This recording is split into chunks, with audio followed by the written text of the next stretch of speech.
Hualien's industry faces a tough road to recovery after last week's magnitude 7.2 earthquake.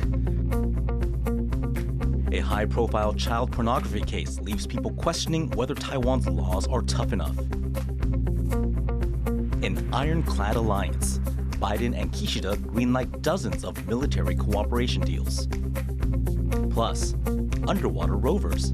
Scientists hope AI drones can revive bleached coral reefs.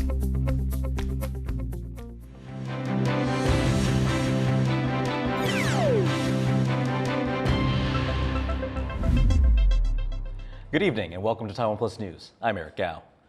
Rescuers believe they've found the bodies of a family killed by a rockslide triggered by last week's earthquake in Hualien. Sniffer dogs helped guide rescuers to where the bodies were buried on a mountain trail in Taroko National Park. DNA tests show at least 2 are related. The 3 other bodies have not been identified yet. A Singaporean couple are still missing in that same area. Last week's magnitude 7.2 earthquake killed 16 people and injured more than 1,000. That quake has taken a huge economic toll on the Hualien region. One key local industry is facing $32 million in damage. John Van Trieste reports. Yet another factory floor in Hualien ruined. Marble and stone are important pillars in this eastern county's economy, both imported and locally mined in the area's mountains. But last week's magnitude 7.2 earthquake near here shattered much of the stock in seconds. The worst-hit factories lost 80% of their inventory.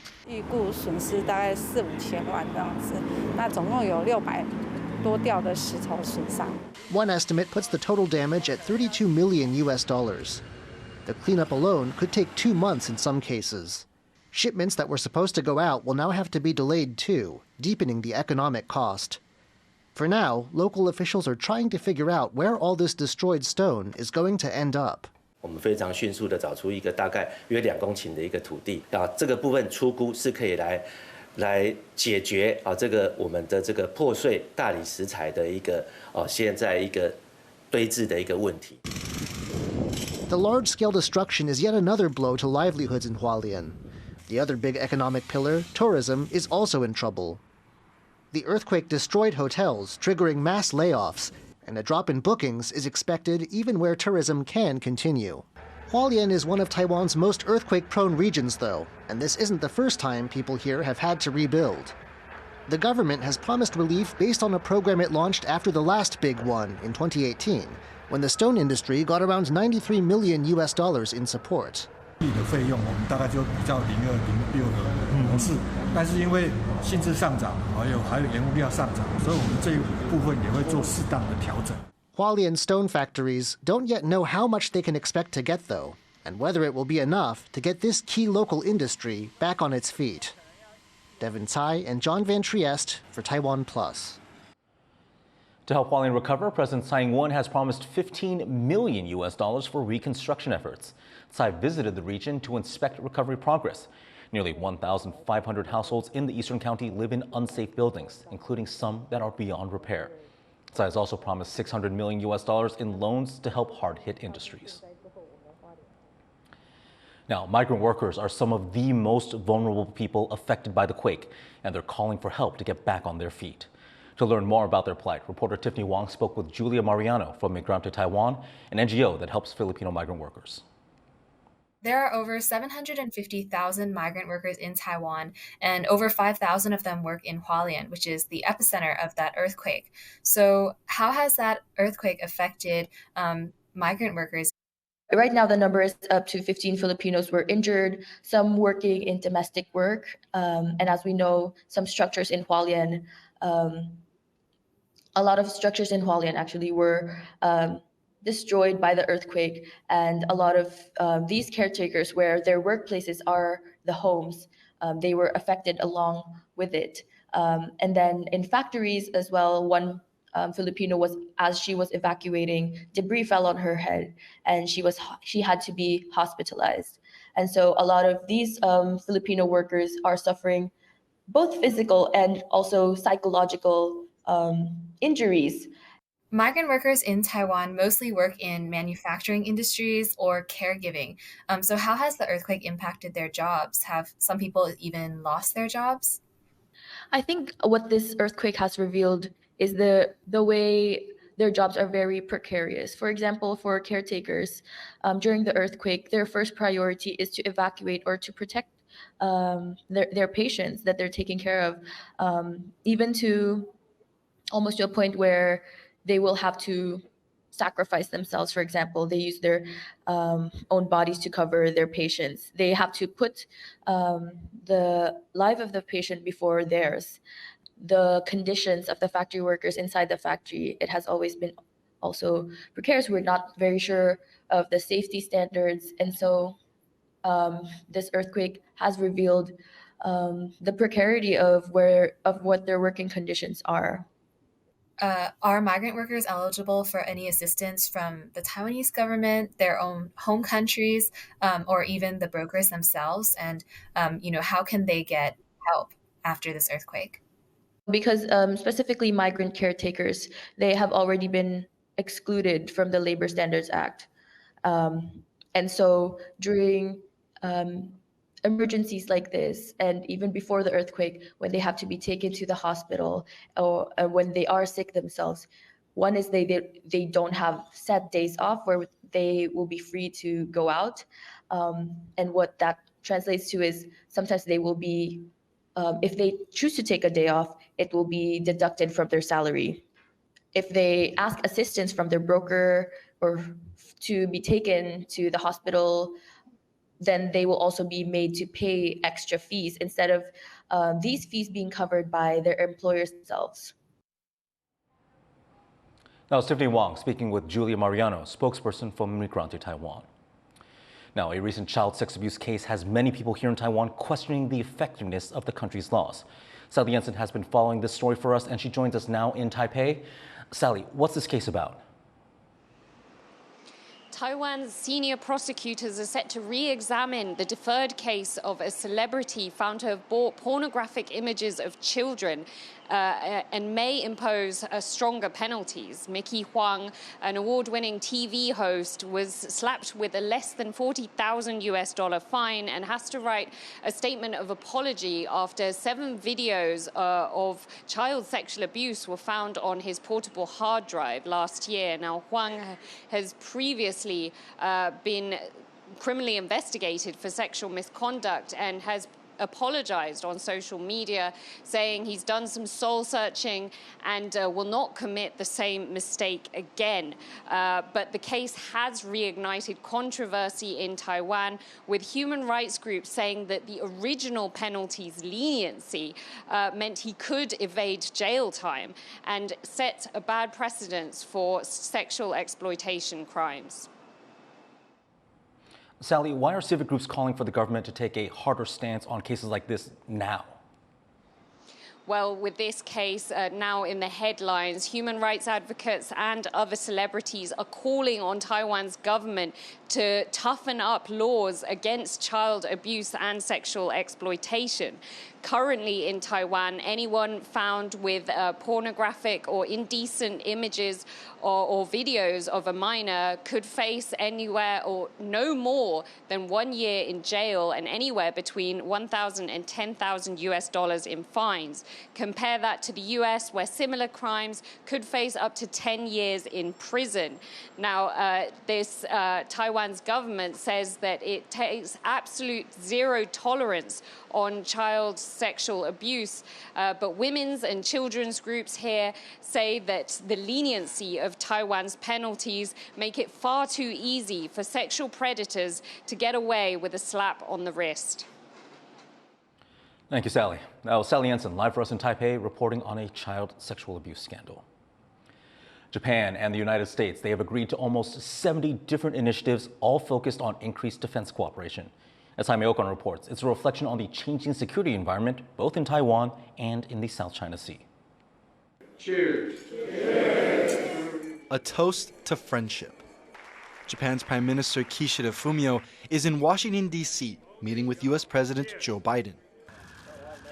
The two countries, which have been treaty allies for over 70 years, say this trip is about celebrating their long-standing alliance. Kishida has been in Washington for less than 2 days, but he and Biden have already signed roughly 70 agreements on defense cooperation. One of the biggest deals so far is to create a joint command center in Japan for U.S. forces overseas. Our alliance we have with Japan is a purely defensive in nature. It's a defensive alliance. And the things we discussed today improve our cooperation and are purely about defense and readiness. It's not aimed at any one nation or a threat to the region, and it doesn't have anything to do with conflict. Japan is home to dozens of U.S. bases, which house over 50,000 soldiers and are vital to the U.S.'s continued presence in Asia. But that presence is now being challenged. In recent years, neighboring China has quickly modernized its armed forces and is now increasing military operations, particularly around Taiwan.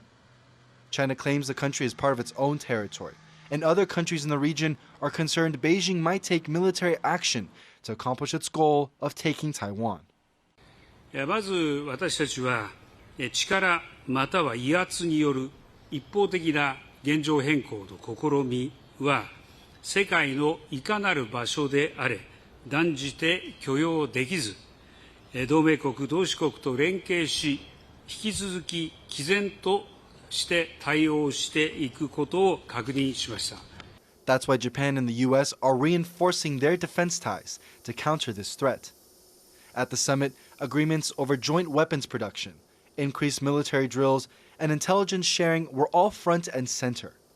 Analysts say the increased cooperation is motivated greatly by the security environment surrounding Japan. Japan has 3 territorial disputes, not only with one being with China, the other being with Russia, the other being with North Korea. It's in a neighborhood that it sees as pretty hostile. Biden and Kishida's meeting comes just a day before a 3-way summit with Philippine President Ferdinand Marcos Jr. on Thursday. The timing of these meetings is what many analysts are highlighting as there are security concerns beyond Taiwan. Part of me is inclined to say that perhaps the United States, Japan, and Filipino leaders think that perhaps the South China Sea is a flashpoint that could be more pressing, and at least in the near term. That's not to say that the Taiwan Strait as a flashpoint is not dangerous at all, but considering what's been going on over the past several months between China and the Philippines, it is something that they do need to address. It'll be the first time leaders from Japan, the Philippines, and the U.S. will meet in person at the White House, showing that the growing threat from China is quickly affecting not just one, but multiple countries in Asia. Justin Wu and Jaime Okan for TaiwanPlus. An alleged gentleman's agreement between former Philippine President Rodrigo Duterte and China concerning the South China Sea has taken the Philippine government by surprise. I am horrified by the idea that we have compromised through a secret agreement the territory, the sovereignty, and the sovereign rights of the Philippines. A former presidential spokesperson revealed that the Duterte administration had supposedly agreed with Beijing that Manila would limit its resupply missions to military outposts in the area and not further develop its presence in that region. In online posts, people across the country are expressing outrage over this revelation. They're also criticizing the Duterte family's silence over this issue. North Korean leader Kim Jong-un says now is the time to be prepared for war. The comments were reportedly made while visiting a military university, and he referenced unstable geopolitical conditions. Kim's calls to prepare for war have increased amid soaring tensions with both South Korea and the U.S. Pyongyang has ramped up its weapons development in recent years and carried out multiple missile tests in recent months. Former Taiwan President Ma Ying-jeou and Chinese leader Xi Jinping agreed that there was only one China at a recent meeting in Beijing. But what does that really mean for each side? Reese Ayers explains. One people, one history, one China. That was the conclusion of Taiwan's former president upon returning from a controversial 11-day trip to China. 但我们都是炎黄子孙，同属中华民国。这我们同属中华民族。 But that's far from being a popular opinion in Taiwan. And what even is that China? Who runs it?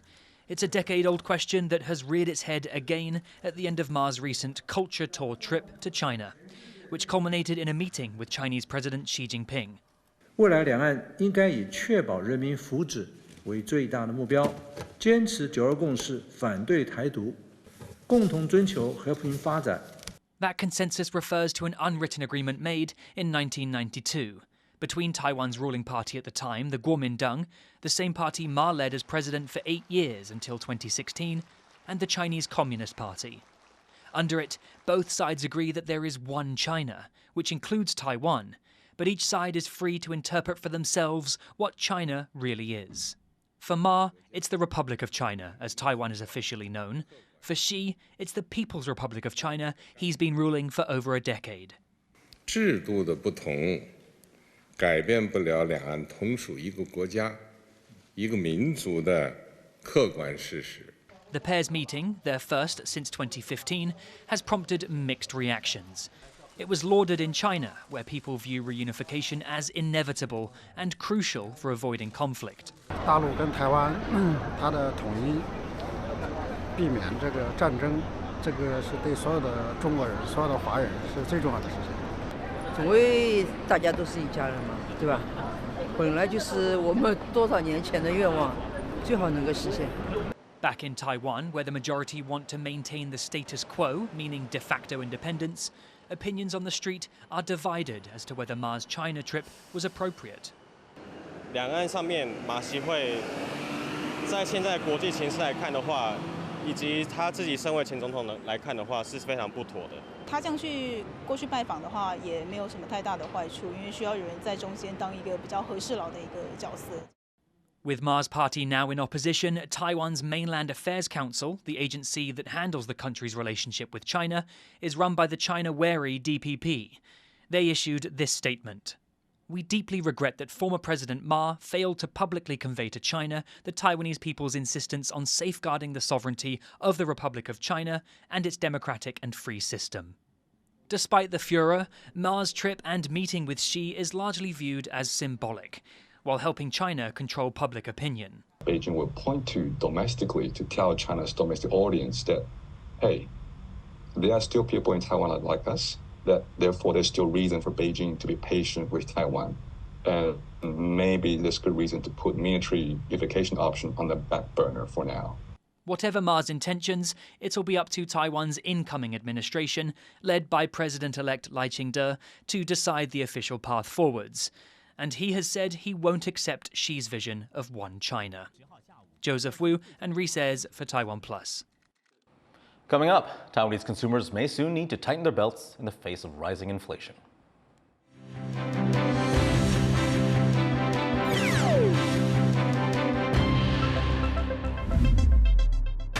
In the face of adversity, the power of truth. A roadmap for a just and open world, charted by the freest country in Asia. Taipei for TaiwanPlus. TaiwanPlus News, a voice of freedom in Asia. For the biggest stories in tech, business, and more, be sure to follow TaiwanPlus on social media.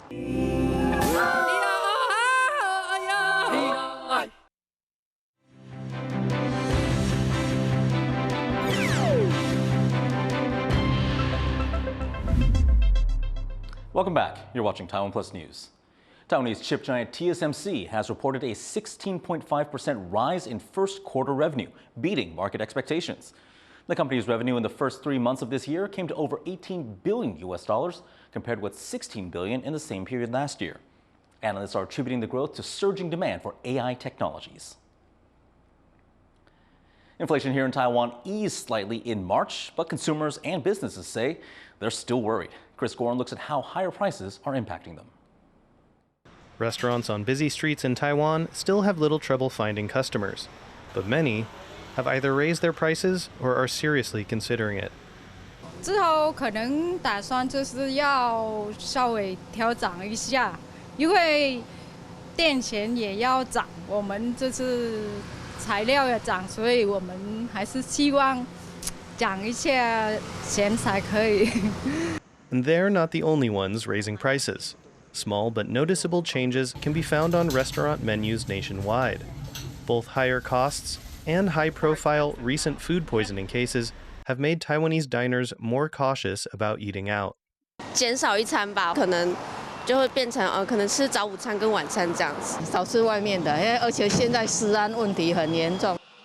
Inflation in March was both lower than the previous month and lower than initially predicted, with the consumer price index dropping to 2.14%. But surveys show that people still have money on their minds. A recent poll of office workers showed that a whopping 94% are planning to curb their spending because of inflation.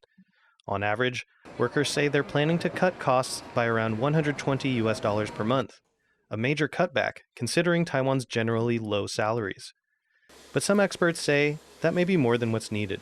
官方经常信息4.6万元，再乘以这个2%的通膨警戒线，大概每个月月薪需要调900块以上的话，才有办法抵消这种物价上涨的一个压力。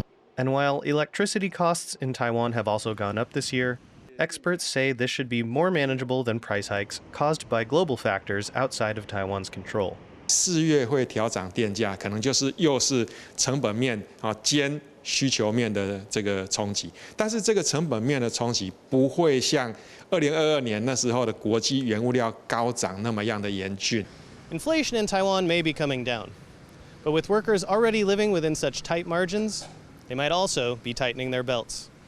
John Su and Chris Gorin for TaiwanPlus. A month before Taiwan's President-elect Lai Ching-te is set to take office, attention is turning to who's going to be his foreign minister. Ling Jialong, the current general secretary to incumbent President Tsai Ing-wen, he's reported to be taking on the high-profile role. Now, if confirmed, Ling would manage the country's diplomatic allies and unofficial partners like the U.S. at a time when tensions with China are high. Ling is a heavyweight in the ruling Democratic Progressive Party, and he formerly served as the country's transport minister and as mayor of Taichung. The Taiwan Foundation for Democracy has elected legislative speaker Han Kuo-yu as its new chair. The foundation seeks to expand Taiwan's participation in the global democracy movement. Its board of directors elected Han after its former head, Wang Yuling, resigned. Han is a lawmaker for the ruling opposition KMT, and he was the party's 2020 presidential candidate. A representative of press freedom watchdog Reporters Without Borders has been denied entry into Hong Kong. RSF's Taipei-based advocacy officer, Alexandra Bielakowska, had traveled to Hong Kong to monitor the trial of media mogul Jimmy Lai.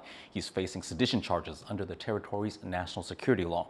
Bielakowska says she was detained for 6 hours and had her belongings searched several times before finally being deported for immigration reasons. This is the first time ever that an RSF representative has been denied entry into Hong Kong. The territory has fallen from 18th to 140th in the organization's World Press Freedom Index over the past 2 decades. Vietnamese billionaire Chong My-lan has been sentenced to death for fraud. A Ho Chi Minh City court found Lan guilty of defrauding one of the country's largest banks for over 10 years. Lan reportedly appropriated at least $12.5 billion from the bank while running one of the country's largest property development companies. Nearly 3,000 people testified in the case. Scientists warn that 90% of the planet's coral reefs could disappear by 2050. Joel Hughes reports on how some researchers hope to prevent that using artificial intelligence. Across Australia's Great Barrier Reef, the coral is turning a ghostly white. They are under heat stress from record-breaking temperatures, causing them to expel the colorful algae that live in their tissues, exposing their white skeletons. Bleaching events like this have been recorded across the entire 2,000-kilometer reef. And scientists hope this hovering robot can tell them more. We're in the midst of another mass coral bleaching event right now, which means the Great Barrier Reef is at threat from climate change, and that's why AIMS is investing heavily in trying to expand our monitoring systems to be able to collect the data that decision makers need to be informed. This is Hydrus. It's an autonomous drone using artificial intelligence, and scientists are using it to collect data on changes to the reef, a task usually conducted by dive teams. Our teams can only see so much and go so far, and that's where we've had to augment our survey methods to include the use of robotics, just to enable us to scale, to go deeper, to operate in areas where predators like crocodiles and bull sharks and jellyfish now routinely reside. The drone can go as deep as 3,000 meters underwater for up to 3 hours, capturing high-definition 4K video and analyzing it at the same time. The technology is being used to build 3D maps of the reef and eventually a digital twin. One of the benefits of having a robotic system is that it goes back to that same location every single time, and it takes the same photo from the same orientation every single time, which is really, really difficult to achieve with a human diver. Obviously with divers there's kind of the human effect where they're close but they're not quite in the exact same space, whereas a robot will do the same thing every single time. The Great Barrier Reef is the largest living structure on Earth and home for more than 9,000 species of marine life. Bleached reefs can recover, but that requires ocean temperatures to cool, something scientists do not expect anytime soon. Documenting the damage and the growth of the reef will go a long way in helping scientists preserve this underwater ecosystem and return the color to the ghostly graveyard. Delphine Chen and Harel Hughes for TaiwanPlus. Thanks for joining us here on TaiwanPlus News. Visit our website or grab our app to get more of our reports. Finally, feast your eyes on these tulip blossoms in northern India. I'm Eric Gao. Take care, and I'll see you tomorrow.